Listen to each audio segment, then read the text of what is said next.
अभिषेक यादव और आप देख रहे हैं V3 by the science brigade. और आज हम लोग मैग्नेटिक प्रॉपर्टीज ऑफ सॉलिड के ऊपर बात करेंगे।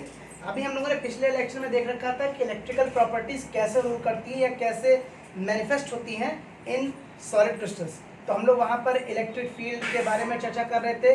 तो हम लोगों ने कुछ बात की थी बैंड्स की, एनर्जी बैंड्स होते हैं जो कि तब बनते हैं जब क्रिस्टल का फॉर्मेशन होता है। तो क्रिस्टल में कंडक्शन ऑफ इलेक्ट्रिसिटी कैसे होता है या सेमीकंडक्टर कैसे काम करते हैं, उन सब के बारे में डील की थी हम लोगों ने। आज हम लोग इन्फॉर्मेशन को स्टोर करने के लिए या इलेक्ट्रॉन का डायरेक्शन बदलने के लिए जिस चीज़ का यूज़ करेंगे उसको बोलते हैं मैग्नेटिज्म। इसके यूज़ पे बात करेंगे। आप लोगों ने 10th क्लास में पढ़ रखा है कि जब भी कोई चार्ज पार्टिकल किसी मैग्नेटिक फील्ड में ट्रेवल करता है तो उस पर एक फोर्स लगता है जिसको हम लॉरेंट्ज फोर्स कहते हैं, that is q v cross b. ठीक है, आप लोग क्यू वी भी साथ ही जानते होंगे। ठीक है, अभी वेक्टर्स पढ़ेंगे तो क्यू वी क्रॉस बी भी जानेंगे। ठीक है, तो एक ये लॉरेंट्ज फोर्स है जो कि जैसे आपने इलेक्ट्रिक चार्जेस के बीच में लगने वाले फोर्स को इलेक्ट्रोस्टैटिक फोर्स पढ़ा था। ठीक है, वैसे ही अब आप यहाँ पे क्या पढ़ेंगे, मैग्नेटिक फोर्स पढ़ेंगे। और मैग्नेटिक फोर्स का काम होता है केवल और केवल डायरेक्शन बदलना। फॉर एग्जाम्पल, अगर आप गाड़ी चला रहे हैं, आप कोई कार या कुछ भी चला रहे हैं, तो अगर आप एक्सेलरेट करेंगे, अगर आपको स्पीड इंक्रीज करनी है, मैग्नीट्यूड इंक्रीज करना है आपको, तो आप इलेक्ट्रिक फील्ड लगाइए अगर आप चार्ज पढ़ करते हैं। और आपको डायरेक्शन बदलना है, टर्न मारना है, कहीं कुछ भी करना है, तो आप मैग्नेटिक फील्ड का इस्तेमाल कर सकते हैं। ये एक गेम है, ठीक है, जिसमें ट्रांसलेटरी मोशन के लिए आपको यूज़ करना पड़ेगा इलेक्ट्रिक फील्ड का, और मैग्नेटिक फील्ड का यूज़ क्या होगा, डायरेक्शन को चेंज करना होगा। ठीक है, अब डायरेक्शन चेंज करने के लिए हमें मैग्नेटिज्म होता क्या है पहले इसको जानना चाहिए। ठीक है, तो मैग्नेटिज्म कुछ नहीं होता, बस एक इफेक्ट है। किसका इफेक्ट है? करंट का इफेक्ट है। प्लीज मार्क दिस कि मैग्नेटिक फील्ड हमेशा या तो करंट की द्वारा क्रिएट होगी या फ्लो ऑफ चार्ज के द्वारा ही एक्सपीरियंस की जाएगी। यानी कि एक स्टैटिक चार्ज ना तो मैग्नेटिक फील्ड क्रिएट कर सकता है और ना ही मैग्नेटिक फील्ड एक्सपीरियंस कर सकता है। अगर कोई चार्ज पार्टिकल रखा होगा तो भी उस पर कोई मैग्नेटिक फोर्स नहीं लग सकता, और अगर कोई चार्ज पार्टिकल किसी करंट कैरिंग लूप में रखा है तो भी उसके ऊपर कोई भी फोर्स नहीं लग सकता मैग्नेटिक वाला। क्यों? क्योंकि दोनों ही हालत में मैग्नेटिक फील्ड एक्सपीरियंस नहीं की जाएगी। ठीक है, अब मैग्नेटिज्म तो एक इफेक्ट हो गया। अब जान लेते हैं कि मैग्नेटिज्म कहाँ कहाँ लागू होता है या कैसे लागू होता है। तो आपको बता दें कि मैग्नेटिज्म का जो मेन रोल है वो चीज़ों को स्टोर करने के लिए, इंफॉर्मेशन स्टोर करने के लिए किया जाता है। फॉर एग्जाम्पल, जैसे आपका मेमोरी यूनिट है, वो दिमाग है, तो वो मैग्नेटिज्म के जरिए क्या करता है, वो 0-1 का कॉम्बिनेशन में आता है, जहाँ पर मैग्नेटिक फील्ड अगर अप होगी तो 1 कहते हैं और अगर डाउन होगी तो 0 कहते हैं। तो इस तरह से कोड वर्ड्स में क्या होता है, मैग्नेटिक फील्ड जैसे आप लोग डाटा यूज़ करते हैं वैसे ये भी काम करता है। ठीक है, तो अब कुछ बातें हो जाए। ठीक है, तो मैग्नेटिज्म होता क्या है? मैग्नेटिज्म सो एक ट्रेडिशनल डेफिनेशन है, उसको देख लेते हैं। A property of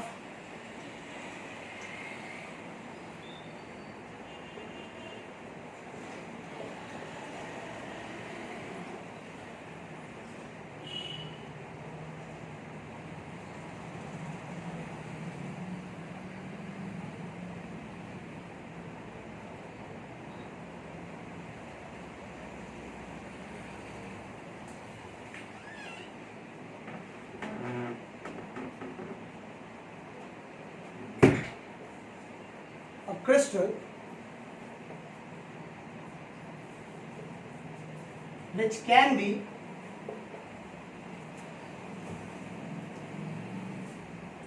acquired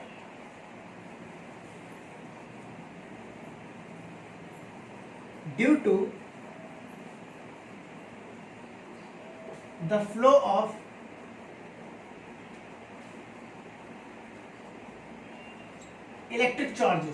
electric charges.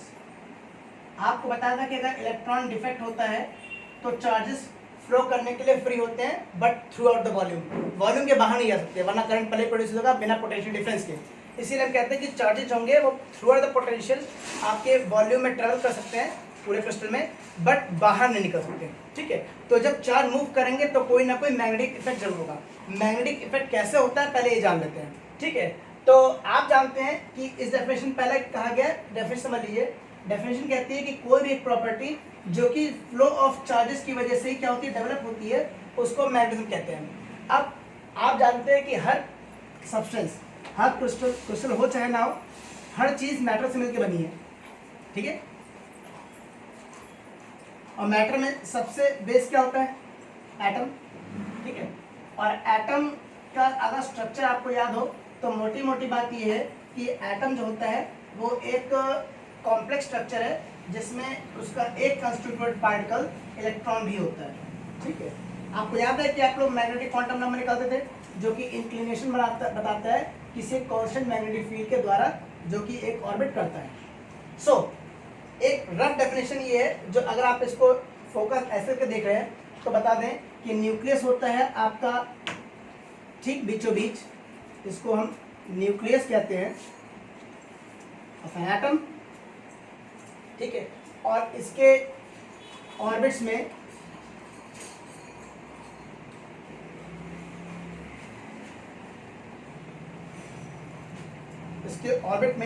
सब एटॉमिक पार्टिकल्स जिनको हम इलेक्ट्रॉन्स कहते हैं ये मौजूद हैं। ठीक है, फॉर एग्जाम्पल आप जानते हैं कि इलेक्ट्रॉन क्या करेगा? बोर का पहला रूल कहता है कि इलेक्ट्रॉन जो होता है वो हमेशा रिवॉल्व करेगा अराउंड द न्यूक्लियस।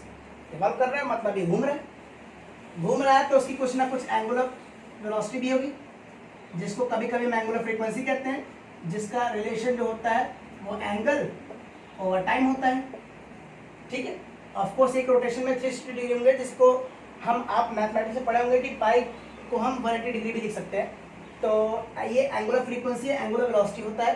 ठीक है, ओके, आप देख रहे हैं इसका डायरेक्शन बदलता जा रहा है। ठीक है, तो यहाँ पे एक एक्सेलरेशन होगा। ऑफ कोर्स ये एक्सेलरेशन जो होगा वो कोलम्बियन फोर्स के जरिए काम करेगा, जो कि इस पे अट्रैक्टिव फोर्स लगाएंगे ये न्यूक्लियस भाई, क्योंकि इनके ऊपर पॉजिटिव चार्ज है और इलेक्ट्रॉन भैया के ऊपर नेगेटिव चार्ज है।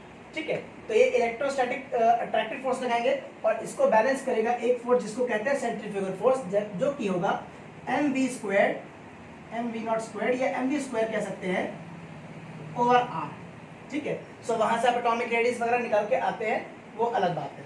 ठीक है, अब हुआ ये कि जो ओमेगा है ये आपको एंगुलर वेलोसिटी देगा।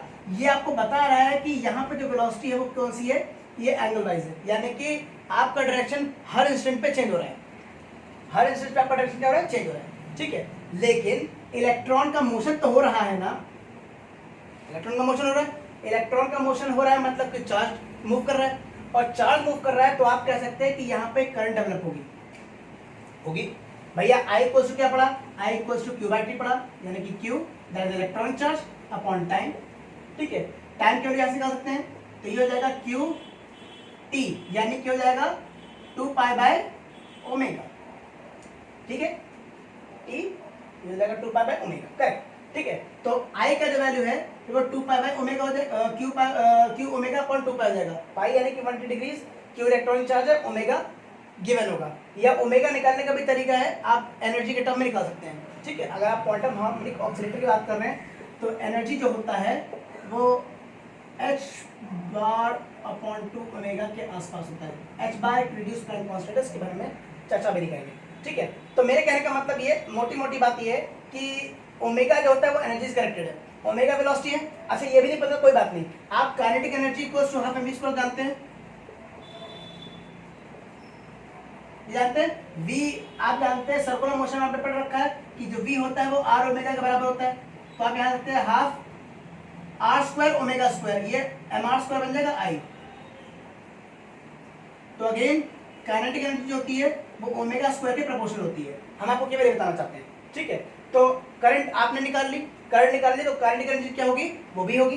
ओके, सो करंट I है तो ये मैग्नेटिक फील्ड क्रिएट भी करेगा और मैग्नेटिक फील्ड एक्सपीरियंस भी करेगा। ठीक है, या यूं कहें कि कोई भी इलेक्ट्रिक फोर्स हो, मैग्नेटिक फोर्स हो, वो फील्ड के द्वारा ही एक्सपीरियंस किया जाता है। आप अपनी फील्ड भेजिए, वो अपनी फील्ड भेजेंगे, जिनकी फील्ड स्ट्रांग होगी इनफीरियर वाला उसको एक्सपीरियंस करेगा। क्लियर? अच्छा, तो इलेक्ट्रॉन रिवॉल्व कर रहा है, क्या इलेक्ट्रॉन न्यूक्लियस से आउटर मोस्ट शेल के इलेक्ट्रॉन के डिस्टेंस को हम एटॉमिक रेडियस नहीं कहते थे। और आप जानते हैं स्फेरिकल शेल है, और स्फेरिकल शेल है तो इसका जो एरिया होगा, एरिया ऑफ स्फीयर या सरफेस एरिया ऑफ स्फीयर होगा वो 4πr² होगा।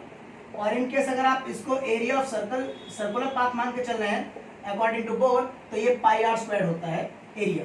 ठीक है, आप जानते हैं। अच्छा, हम लोगों ने क्वांटिटी डिफाइन की थी इलेक्ट्रिक डायपोल, जो कि डायपोल मोमेंट को डिनोट करती है और जिसका relation P equals to 2QL होता है। ठीक है, सिमिलरली हम मैग्नेटिक प्रॉपर्टीज को डिफाइन करेंगे जो होता है mu naught.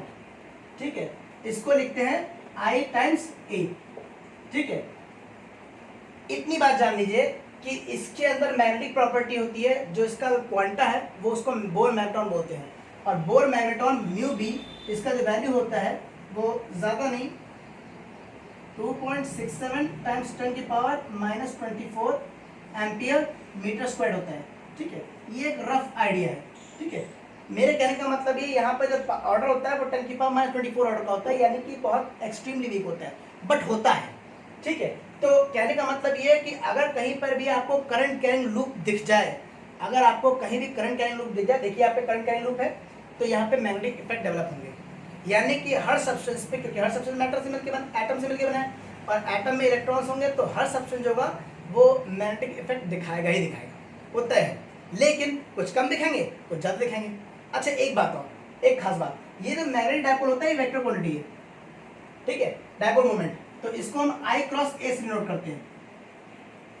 Of course I यहाँ पे एक वेक्टर लिखा क्यों गया है, ठीक है, चलिए ये थोड़ा अभी नहीं, बट इसका महत्व आएगा, और ऑफ कोर्स ये नॉर्मल होता है। ठीक है, I क्रॉस A होता है, I हम सॉरी बट लगाना पड़ेगा, ये मजबूरी है। ठीक है, अच्छा, डायपोल मोमेंट का डायरेक्शन तो किधर होता है, आपकी तरफ। ठीक है, तो चलिए हजम नहीं हुई बात, तो मैं इसको भी जरा सिंप्लीफाई करता हूं ताकि आपको यकीन हो जाए। ठीक है, ओके,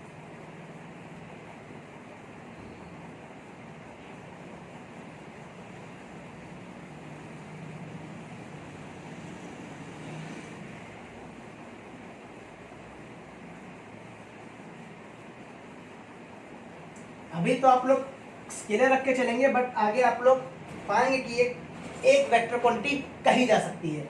I इक्वल्स टू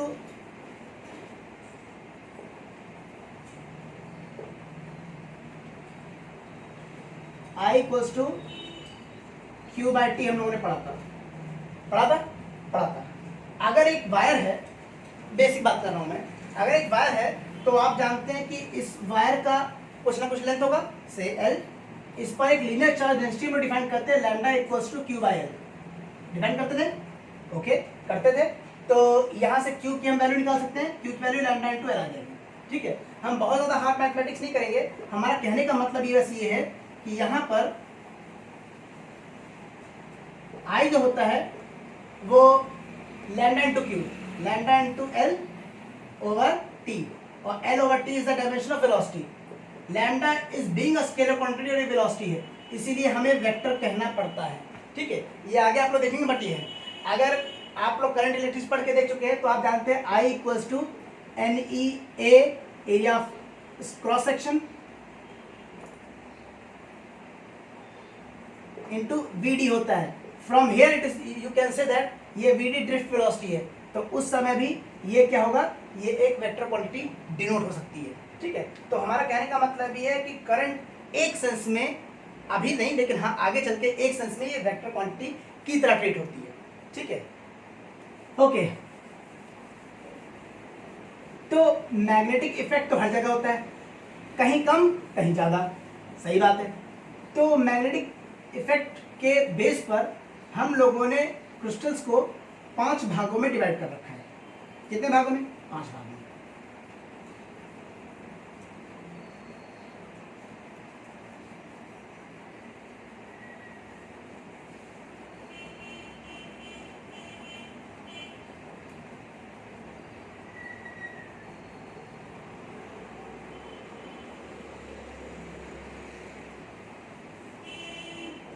वो कौन कौन से हैं? तो टाइप्स ऑफ मैग्नेटिक सॉलिड्स, मैंने ये हेडिंग इसलिए लिखा है ताकि आप लोग जो क्लासिफिकेशन ऑफ सॉलिड्स हैं वो मैग्नेटिक इफेक्ट की वजह से जान पाए।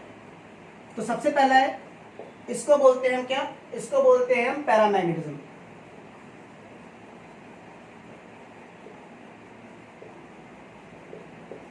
साथ ही साथ समझते चलेंगे तो आसानी होगी।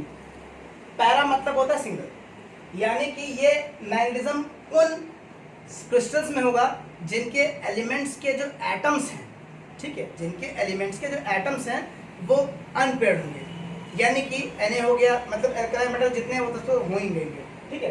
तो जिनके शेल में आउटर मोशन में एक इलेक्ट्रॉन या अनपेयर्ड इलेक्ट्रॉन्स होंगे वो पैरामैग्नेटिक बिहेवियर दिखाएंगे। Of course D block element अधिकतर मैक्सिमम अनपेयर्ड स्पिन होती है, तो वो भी क्या दिखाएंगे, आपको पैरामैग्नेटिक बिहेवियर दिखाएंगे, ठीक है। तो पैरामैग्नेटिक बिहेवियर की खासियत ये है कि वो सिंगल अनपेयर्ड इलेक्ट्रॉन से होगा। अब देखिए होगा कैसे, आप जानते हैं कि हर इलेक्ट्रॉन रिवॉल्व कर रहा है न्यूक्लियस के अंदर, तो उसका एक डायपोल मोमेंट होगा, ठीक है, होगा। अब एक बात सुनिए, मान लीजिए कि आपके पास कोई क्रिस्टल है, ठीक है, उस क्रिस्टल में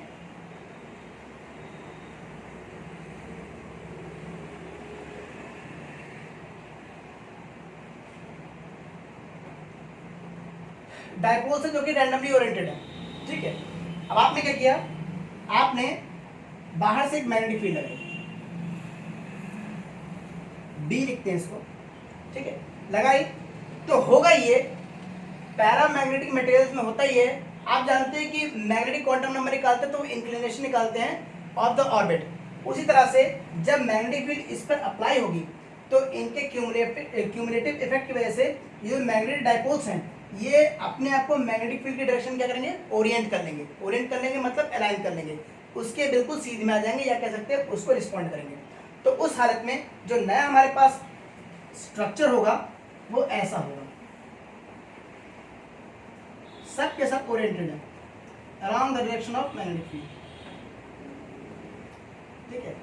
और ऐसी कंडीशन जहां पर पूरे के पूरे डायपोल्स जो हैं या मैग्नेटिक डायपोल्स हैं वो अलाइन हो जाएंगे इस मैग्नेटिक फील्ड के अलाउंग, तो हम कहते हैं उसको पॉइंट ऑफ सैचुरेशन या सैचुरेशन ऑफ मैग्नेटिक फील्ड, ठीक है। यानी कि ये पूरी तरह से क्या हो गया है, मैग्नेटाइज हो गया है, ये अब एज अ मैग्नेट काम करेगा।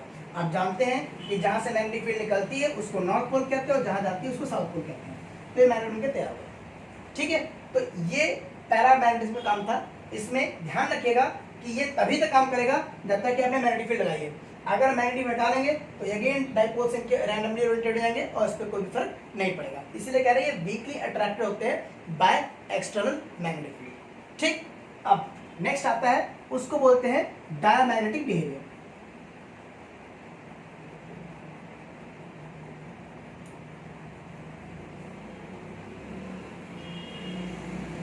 नेक्स्ट हमारा डायमैग्नेटिज्म।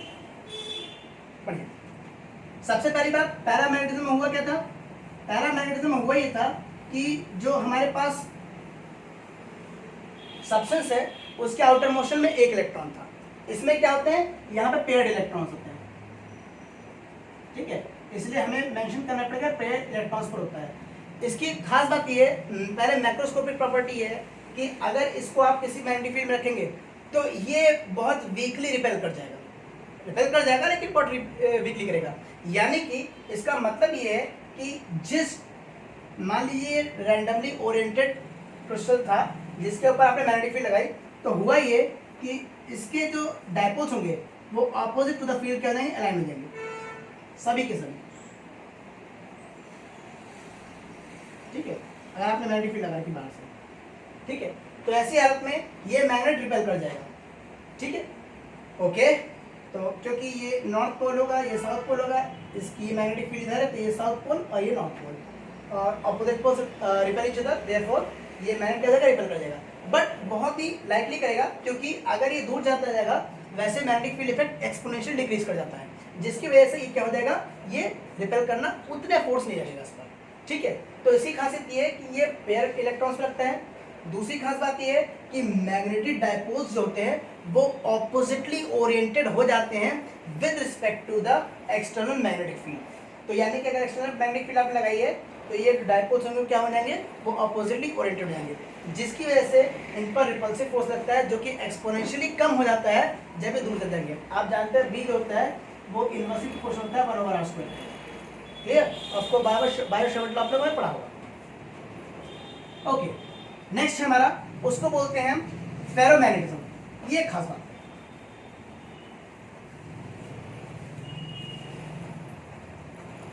ऑफ कोर्स पैरामैग्नेटिज्म और डायमैग्नेटिज्म तभी तक लागू होता है जब तक कि मैग्नेटिक फील्ड लग रही है। मैग्नेटिक फील्ड हटने के बाद इनका कोई काम नहीं। तो थर्ड है हमारा, उसको बोलते हैं फेरोमैग्नेटिज्म। फेरो से आप समझ गए होंगे, फेरस यानी कि आयरन की हम बात करेंगे। ये एक जनरल क्लास है असल में, इसमें भी अनपेड इलेक्ट्रॉन्स ही होते हैं, पहली बात। लेकिन फिर ये पैरामैग्नेटिज्म से अलग क्यों है? पैरामैग्नेटिज्म से अलग इसलिए क्योंकि इसकी हिस्ट्री, या यूं कह सकते हैं मैग्नेटिक प्रॉपर्टीज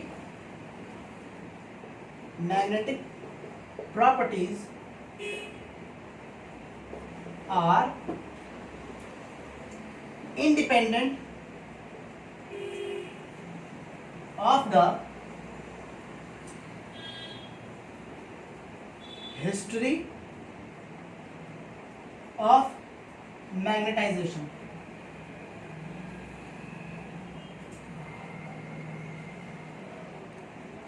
यानी कि इसमें जो मैग्नेटिक फील्ड होती है वो काम करती है, ठीक है, लेकिन बता दो सेम केस है, अनपेड इलेक्ट्रॉन्स हैं, आपने बाहर से मैग्नेटिक फील्ड लगाई, ये in the direction of oriented हो गए, उचित है, सही बात है।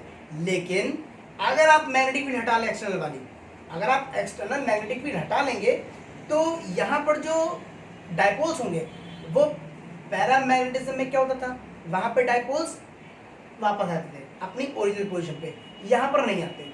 अब एक बार जो डायपोल सेट हो गए हैं अब वो उसी डायरेक्शन में रहेंगे, यानी कि वहाँ पर डायपोल जो होते हैं वो अपनी स्टेट को रीगेन कर लेते थे, यहाँ पर रीगेनिंग नहीं होगी, जिसकी वजह से जो डायपोल्स होंगे वो अब परमानेंट डायपोल बन चुका है। यानी कि अगर जो मैग्नेट जो डायपोल हम लोगों ने बनाया था कि ये इन द डायरेक्शन थे, अब ये इन द डायरेक्शन रहेंगे, अगर आप मैग्नेट हटा भी लो, ठीक है, कोई फर्क नहीं पड़ेगा, अब ये परमानेंट मैग्नेट है। और इसी तरह से जो नेचुरल मैग्नेट से बनते हैं, आप क्या करें, जो मैग्नेट होता है उसको आप धरती के नीचे जमा दीजिए और कुछ समय बाद जब आप उसको निकालेंगे तो इधर परमानेंट मैग्नेट निकलेगा, ठीक है। तो ये फेरोमैग्नेटिक खासियत है। खासियत इसमें ये है कि ये जो मैग्नेटिज्म होती है ये अनपेड इलेक्ट्रॉन से होती है, लेकिन मैग्नेटिक फील्ड अगर एक्सटर्नल मैग्नेटिक फील्ड अगर आप हटा देंगे तो आपको इसकी हिस्ट्री से कोई मतलब नहीं है। एक बार मैग्नेटिक प्रॉपर्टीज में डेवलप हो गई, एक बार डायपोल्स ओरिएंटेड हो गए, उसके बाद दोबारा ओरिएंटेशन अपनी स्थिति में वापस आने की संभावना ना के बराबर होती है, इसीलिए ये परमानेंट मैग्नेट बन जाएंगे, इनकी जो मैग्नेटिक प्रॉपर्टीज होगी वो परमानेंट होगी, ठीक। अच्छा, नेक्स्ट है, उसको बोलते हैं एंटी फेरोमैग्नेटिज्म।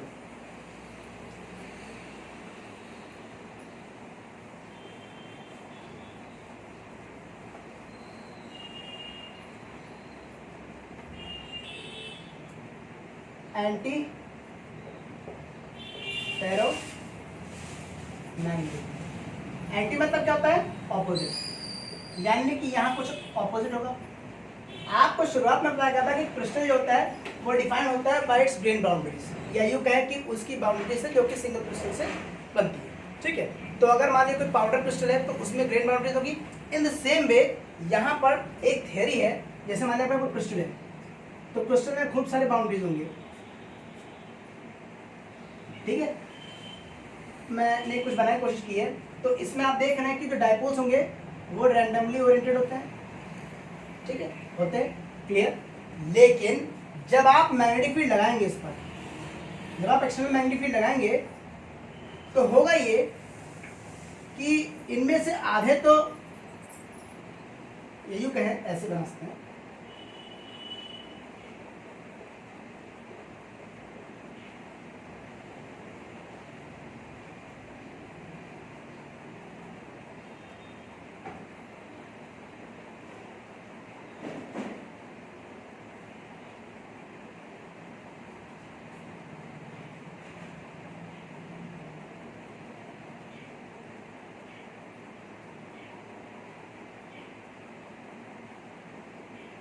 इसमें से आधे जो डायपोल्स हैं वो along the direction of magnetic field apply हो रहे हैं, लेकिन आधे जो हैं वो ऑपोजिट हैं, यानी इनके इक्वल हाफ जो हैं वो along the direction of magnetic field है और इनके जो रेस्ट ऑफ द हाफ हैं वो opposite to the magnetic field है, यानी कि ये मैग्नेटिक फील्ड को रिस्पॉन्ड इतनी जल्दी नहीं करेगा, ठीक है, यानी एक्सट्रीमली वीक, बहुत ही कम वीक करेगा, बट हल्का बहुत करेगा, ठीक है।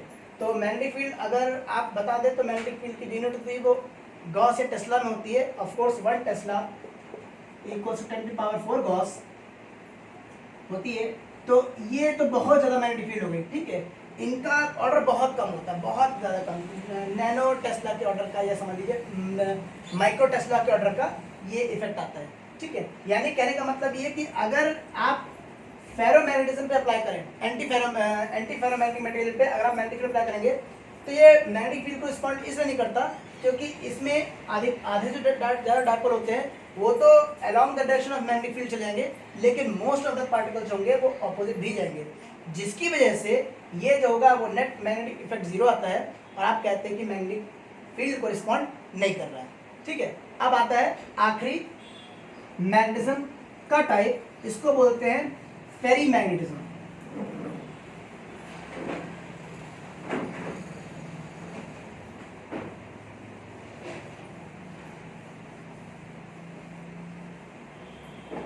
So, last one.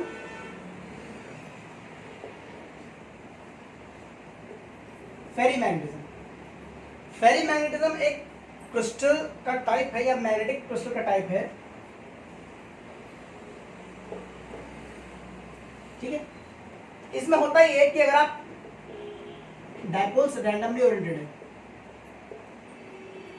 ठीक है। अच्छा, इसमें मैंने ना कि एटम है तो ये एरो अंदर गया तो ये इनसाइड होगा, आउटसाइड है ये तो, और अगर आउटसाइड आ रहा है ये इनसाइड का निशान है या आउटसाइड का निशान है, जैसे तीर होता नहीं है धनुष में, तो अगर आप तीर आगे आ रहा है आपकी तरफ आ रहा है तो नोक आपकी तरफ है, इसलिए ये पॉइंट, और जब अंदर जा रहा है तो आप देखिए तरकश में वो पीछे लगा होता है जिससे तीर पकड़ते हैं, तो ये अंदर जा रहा है, ठीक है। तो जो डायपोल्स होते हैं वो इस एरो को करते हैं, अगर एरो अंदर जा रहा है तो एक निशान, अगर एरो बाहर आ रहा है तो एक निशान। तो डायपोल्स यहाँ पे ये दिखा रहे हैं, ये डायरेक्शन केवल डायपोल्स का डायरेक्शन दिखाना है, और चूंकि ये डायरेक्शन रैंडमली ओरिएंटेड है इसीलिए इसका जो नेट मैग्नेटिक इफेक्ट होगा वो जीरो होगा। अब आप मैग्नेटिक फील्ड अप्लाई कर दो, आप जब मैग्नेटिक फील्ड अप्लाई करेंगे तो इसमें क्या होता है, या बी एक्सटर्नल में बी अप्लाई करना है, तो होता ये है कि जो क्रिस्टल है इसके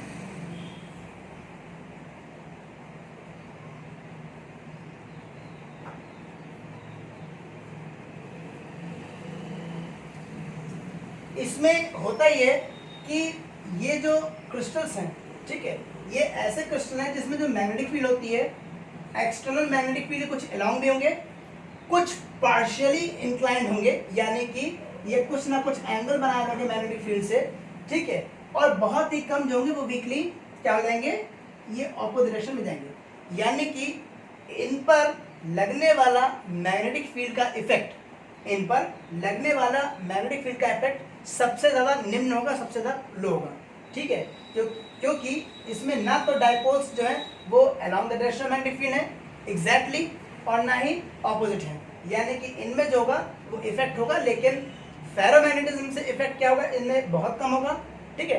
डायमैग्नेटिज्म थोड़ा सा ज़्यादा होगा, ठीक है। तो ये 5 तरह के मैग्नेटिक क्रिस्टल्स के बारे में हम लोगों ने डिस्कस किया। आशा है अगर आपको नहीं समझ आएगा तो हमसे पुनः पूछेंगे। तब तक के लिए धन्यवाद। देखते रहिए V3Y द साइंस ब्रिगेड।